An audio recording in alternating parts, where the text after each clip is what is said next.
It's hard to believe it, but today is December 1st, and whether you know it or not, it's one of the biggest days for Christmas tree farms. Yeah, and last week we took a trip to one after the show to see what it's all about and get some helpful reminders for you.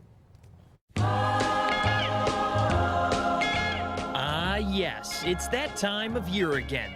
Decorations all over the house, Christmas music on repeat, and time to pick up the tree. Rocking around the Christmas tree at the Christmas party hop. Greg Hann owns Hann's Christmas Tree Farm in Oregon. Stay warm, guys. It's cold, that wind's brutal. And today he's showing Brian and me around. There's about 8,500 trees in this field to make sure that there's a good selection for customers. We put the height of the tree right on the tag so the customer can see what height it is. It really saves a lot of arguments out here with the husband and wife going, you said 6-foot tree and I said 7-foot tree. 55 acres and nearly 55,000 trees are planted on this farm with 4 different types. But only 2 kinds are the most popular. Here we have Fraser fir and we have a Canaan tree. A Canaan is a natural cross between a Fraser and a balsam also. For a typical 7-foot tree, they range from $45 to $55.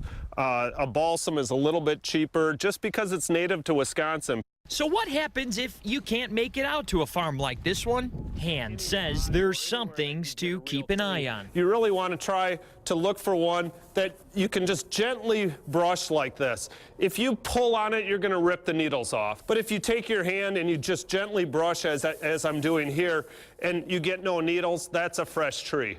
Another reminder is to make a fresh cut, at least a 1/4 inch from the bottom to open up the pores. Then it comes down to netting it up and getting it home. The nice part about this too is it fits through a doorway very easily now. I even recommend people to leave it in the netting like this, put it actually in the stand. As you can see, there was enough trunk. Put water in the stand and then go along and cut the strings. For Greg Hann, this has become more than just a living for him. It's turned into his passion, and one that he can share with you only once a year. To me, it's wonderful to know that they're taking my product and continuing that or starting that tradition. We get new customers every year. It's just wonderful when they come back and go, we couldn't pick. We didn't know which one. And then I joke with them saying, well, I try to grow some ugly trees so that it's an easier decision out there, but it's just hard to do that. So. And the Hann's Christmas Tree Farm is located at 848 Tipperary Road in Oregon. We've also put a link to their website, which you see there on your screen, on ours, under news links. That's at the top of the page. I'm telling you, wasn't that a lot of fun? It was, and we were out there when it was freezing, so if you're going today, I think it'll be better. That's right. And it was cold, but a lot of people are getting their trees now. We're going to see a lot more on Yeah, I saw a lot of them on top of cars yesterday, so it's true. The one thing we didn't learn was how to tie it down properly. But we'll leave that up to you at home. Coming up next on the morning show.